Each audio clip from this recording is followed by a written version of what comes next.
মনোবীক্ষণ polyclinic, চিকিৎসার জগতে এক দশক। এখন এখানে সব বিষয়ে ডাক্তারবাবু একসাথে তলায়। ফোন করুন 7477999515 এই নম্বরে।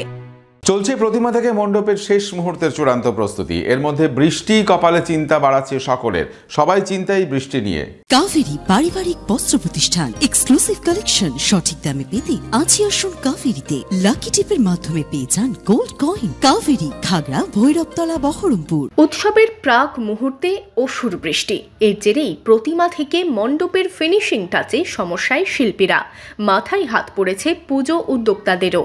আবহাওয়া দপ্তরও রবিবার মুর্শিদাবাদে বিক্ষিপ্তভাবে বৃষ্টির পূর্বাভাস দিয়েছে। সেই মতো সকাল থেকেই শুরু হয়েছে বৃষ্টি। তবে এর মাঝেও শেষ মুহূর্তে চরম ব্যস্ততা পুজো মণ্ডপগুলিতে। বৃষ্টির জন্য আমরা অনেকটাই পিছিয়ে গেছিলাম, কিন্তু আমাদের লোকজন বা আমাদের সদস্যরা, ডেকোরেটরের লোকজন খুব তাড়াতাড়ি কাজটাকে শেষ করতে পেরেছি। আজ আমাদের কাজ শেষ হয়ে গেছে।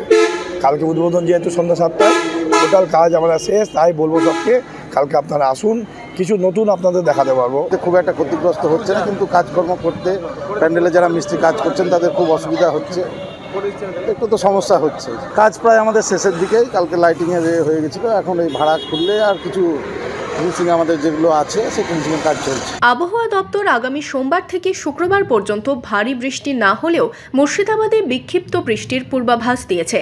তবে এবার কি বৃষ্টিতেই পুজো?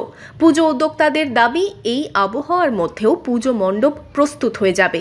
তবে এর পরেও বৃষ্টি হলে ক্ষতি হতে পারে পুজো মণ্ডপের। বৃষ্টির সমস্যা তো দেখুন আছেই, সবসময় যদি বৃষ্টি লেগে থাকে প্যান্ডেলের ক্ষতি তো হবেই। তো একটা ভয় লেগে থাকছে, এত কষ্ট করে প্যান্ডেলটা করা, তারপর যদি বৃষ্টি এভাবে আসে, একটা ভয় তো আছে সবসময়। এখন বরুণ দেবের দিকেই তাকিয়ে পুজো উদ্যোক্তা থেকে 8 থেকে 80 সকলেই।